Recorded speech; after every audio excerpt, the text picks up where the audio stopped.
Nah, pertanyaannya, ketika zaman sekarang sudah modern seperti ini, apakah nanti alat pembersih semodel sabun, rinso, atau yang lain-lain ini bisa menggantikan posisi daripada debu?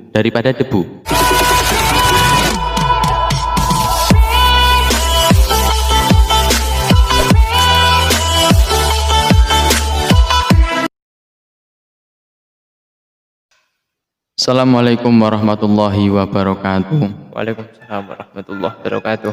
Ya, apa kabar teman-teman semuanya, pemirsa di rumah semuanya? Kembali lagi bersama kami dengan saya, Jidan Ajul, co-host Anda yang dan di samping saya masih ditemani teman setia, Gus Azhar, masih bersama beliau. Jadi teman-teman, pada konten kali ini kita akan sedikit membahas tentang permasalahan-permasalahan fikih atau permasalahan agama yang terjadi di keseharian kita. Jadi nanti bagi teman-teman semuanya, kalau semisal ada kemuskilan atau sesuatu yang belum teman-teman pahami dalam permasalahan fikih, dalam permasalahan ibadah, bisa nanti teman-teman tanyakan nanti ada nomor yang kami cantumkan di bawah sini, atau teman-teman bisa langsung DM ke IG dari Pondok Jenggrek, atau mungkin teman-teman bisa meninggalkan pertanyaan teman-teman semuanya di kolom komentar di bawah. Nah, untuk mengawali pembicaraan pada hari ini bersama Gus Azhar, kita akan mengawalinya dengan permasalahan najis. Yang kita kenal dalam najis itu ada 3 macam. Pertama ada najis mukhafafah, yang kedua ada najis mutawasitoh, yang ketiga ada najis mughaladhah. Gitu Gus Azhar. Ya. Untuk kali ini kita akan fokus dalam permasalahan najis mughaladhah. Jadi yang perlu diketahui, najis mughaladhah itu berarti najis yang berasal dari anjing ataupun babi.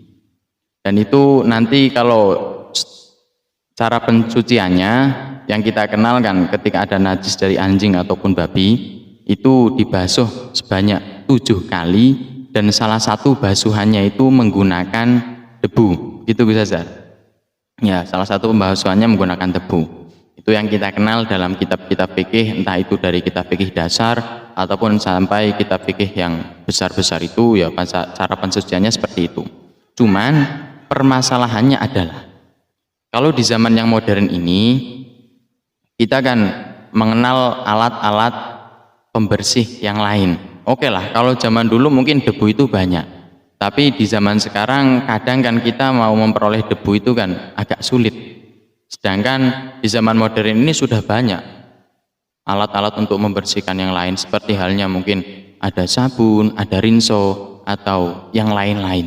Nah, pertanyaannya, ketika zaman sekarang sudah modern seperti ini, apakah nanti alat pembersih semodel sabun, rinso, atau yang lain-lain ini bisa menggantikan posisi daripada debu?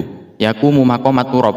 Jadi si sabun ini menempati posisinya debu, dalam artian dia menggantikan debu sebagai alat pensuci dari najis mughaladhah. Ketika kasusnya seperti ini, apakah itu bisa dibenarkan? Oh ya, ini gini ya.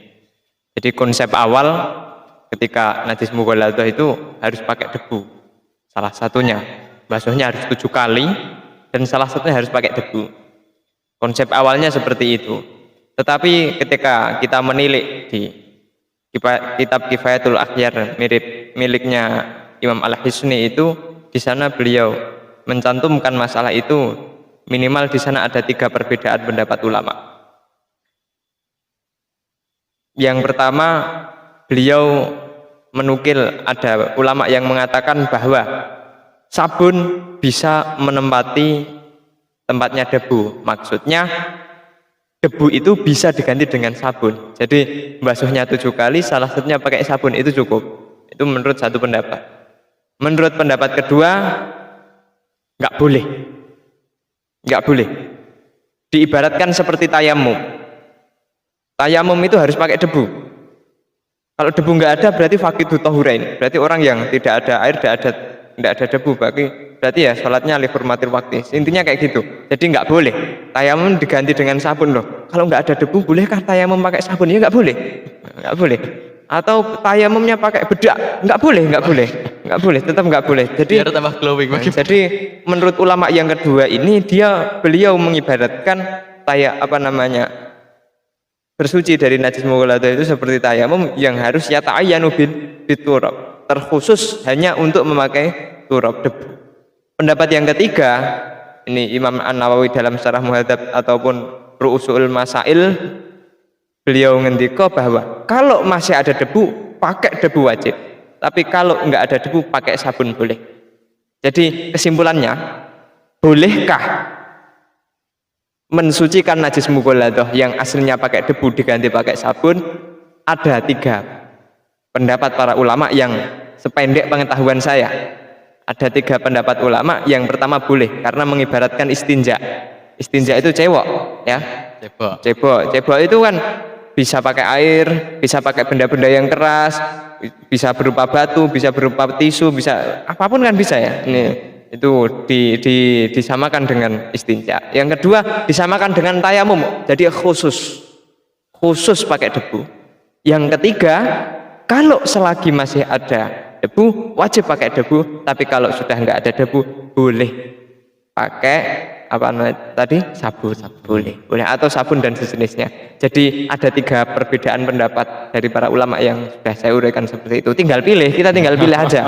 tinggal pilih terserah. Ini 3-tiganya ini bisa dibuat pegangan, terserah mau milih yang mana, silahkan. Jadi begitu teman-teman, dalam masalah najis mughalladah ada 3 pendapat.